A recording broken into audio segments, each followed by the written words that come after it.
ദുർവ്യാപകമായ പ്രത്യാഘാതങ്ങൾ ഉണ്ടാകുന്ന ദുരൂഹമായ ഇടപാട് നടന്നത് CPM തലത്തിലുള്ള നീക്കമാണെന്നാണ് കരുതുന്നത്. മുമ്പ് കോവിഡ് കാലത്ത് സ്പ്രിംഗ്ലർ കമ്പനിയുമായി ചേർന്ന മുഖ്യമന്ത്രിയുടെ മകളുടെ കമ്പനി ഡേറ്റ കൈമാറ്റം നടത്തിയത് വിവാദമായിരുന്നു. ഇക്കുറിയും മുഖ്യമന്ത്രി തന്നെയാണ് ഡേറ്റ കൈമാറ്റത്തിന് ചുക്കാൻ പിടിക്കുന്നത്. കേന്ദ്ര സർക്കാരിനെ നോക്കുകുത്തിയാക്കി പുതിയ നയം അംഗീകരിച്ച ശേഷമാണ് ഈ കച്ചവടം. ഉന്നത വിദ്യാഭ്യാസ കൌൺസിലാണ് ഇതിന് മുൻകൈ എടുക്കുന്നത്. ട്രാൻസ്ലൊക്കേഷൻ ഗവേഷണത്തിന്റെ മറവിലുള്ള കൈമാറ്റത്തിന് നേതൃത്വം നൽകുന്നത് മരുന്ന് ഗവേഷകനും മരുന്ന് പരീക്ഷണ സ്ഥാപനമായ കാനഡയിലെ മാക്മസ്റ്റാർ യൂണിവേഴ്സിറ്റി പ്രൊഫസറും population health research institute executive ഡയറക്ടറും മലയാളിയുമായ പ്രൊഫസർ സലീം യൂസഫാണ്. തെരഞ്ഞെടുപ്പ് കോലാഹലങ്ങൾക്കിടെ സർക്കാർ കൈവശമുള്ള ഡേറ്റ തിരക്കിട്ട് കൈമാറാനും മരുന്നുകൾ പരീക്ഷിക്കാനുമാണ് നീക്കം. 2013 മുതൽ പലപ്പോഴായി മരവിപ്പിച്ച സർവേയും മരുന്ന് പരീക്ഷണവുമാണ് വീണ്ടും കൊണ്ടുവരുന്നത്. ഇതിന് ഉന്നത വിദ്യാഭ്യാസ കൌൺസിലിന്റെ ട്രാൻസ്ലേഷണൽ ഗവേഷണ പദ്ധതിയും ആരോഗ്യശാസ്ത്ര ഗവേഷണ നയവും ദുരുപയോഗപ്പെടുത്തുന്നുണ്ട്. ആരോഗ്യ സർവകലാശാല, മെഡിക്കൽ കോളേജുകൾ, നഴ്സിംഗ്, ഫാർമസി, പാരാമെഡിക്കൽ സ്ഥാപനങ്ങൾ എന്നിവിടങ്ങളിൽ നിന്നുള്ള രോഗികളുടെയും രോഗങ്ങളുടെയും വിവരങ്ങളും ആരോഗ്യവകുപ്പിന്റെ കൈവശമുള്ള കാര്യങ്ങളും കൈമാറാനാണ് തീരുമാനം. മലയാളികളിൽ വ്യാപകമായ പകർച്ചവ്യാധികൾ, ജീവിതശൈലി രോഗങ്ങൾ, വാർദ്ധക്യ സഹജമായ അസുഖങ്ങൾ, പുകവലി, മദ്യപാനം, ഹൃദ്രോഗം, അവയവമാറ്റങ്ങൾ ഉൾപ്പെടെ എല്ലാ വിവരങ്ങളും കൈമാറും. ആരോഗ്യരംഗത്തെ വിദ്യാർത്ഥികൾക്കുള്ള പഠനാവശ്യത്തിനുള്ള സർവേ വിവരങ്ങൾ വരെ കൈമാറുന്ന കൂട്ടത്തിലുണ്ട്.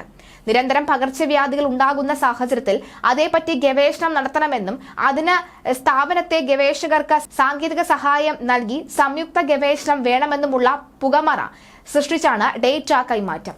മെഡിക്കൽ കോളേജിലും ജില്ലാ ജനറൽ ആശുപത്രികളിലും മരുന്നും പരീക്ഷിക്കും. ഗവേഷണത്തിനുള്ള സാങ്കേതിക സഹായമെന്ന വ്യാജേന കേന്ദ്ര സർക്കാർ അംഗീകാരമില്ലാതെ മരുന്ന് പരീക്ഷണത്തിനും ഡേറ്റ കൈമാറ്റത്തിനുമാണ് നീക്കം. ആരോഗ്യ വിവരങ്ങൾ കനേഡിയൻ യൂണിവേഴ്സിറ്റിക്ക് കൈമാറാനും മരുന്ന് പരീക്ഷണം നടത്താനും സർക്കാർ തലത്തിൽ ഗൂഢാലോചന നടക്കുന്നുണ്ട്. ഇതിന് ഉന്നത വിദ്യാഭ്യാസ കൌൺസിലിനെ ദുരുപയോഗം ചെയ്യുകയാണ്. നമ്മുടെ കണ്ടെത്തലുകൾ നടപ്പാക്കാനും മറ്റ് വിദേശത്തു നിന്നുള്ള സാങ്കേതിക സഹായം തേടുക എന്നതാണ് ട്രാൻസ്ലേഷണൽ ഗവേഷണ പദ്ധതിയാണ് എന്നാണ് ഉന്നത വിദ്യാഭ്യാസ വകുപ്പ് വ്യക്തമാക്കിയത്. ഇതിന്റെ പേരിലാണ് പ്രൊഫസർ സലീം യൂസഫിനെ എത്തിച്ചത്.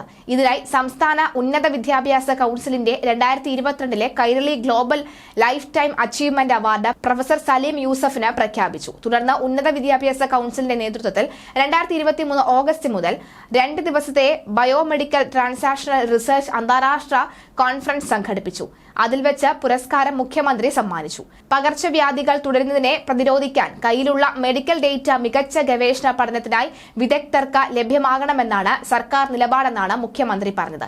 സലീം യൂസഫിനെ പോലെയുള്ളവരുടെ സേവനവും ആവശ്യപ്പെട്ടു. പിന്നാലെ പ്രൊഫസർ സലീം യൂസഫ് തനിക്ക് കിട്ടിയ അവാർഡ് തുകയായ 5 ലക്ഷം ഗവേഷണത്തിന് നൽകുന്നു എന്ന് പ്രഖ്യാപിച്ചു. ഗവേഷണത്തിന് പിന്തുണ നൽകി. ഇതോടെ ഡേറ്റ കൈമാറ്റത്തിനും മരുന്ന് പരീക്ഷണത്തിനും പദ്ധതി ഒരുങ്ങി. മരുന്ന് പരീക്ഷണത്തിന് കേന്ദ്രത്തിന്റെയും ISMRന്റെയും അംഗീകാരം വേണം. ഇത് മറികടക്കാൻ ഉന്നത വിദ്യാഭ്യാസ കൌൺസിൽ സംസ്ഥാന ആരോഗ്യശാസ്ത്ര ഗവേഷണ നയം തയ്യാറാക്കി. മുഖ്യമന്ത്രിയുടെ അധ്യക്ഷതയിൽ ചേർന്ന ഉന്നത വിദ്യാഭ്യാസ ഉപദേശക സമിതി യോഗം മാർച്ച് 7 ഇതിന് അംഗീകാരം നൽകി.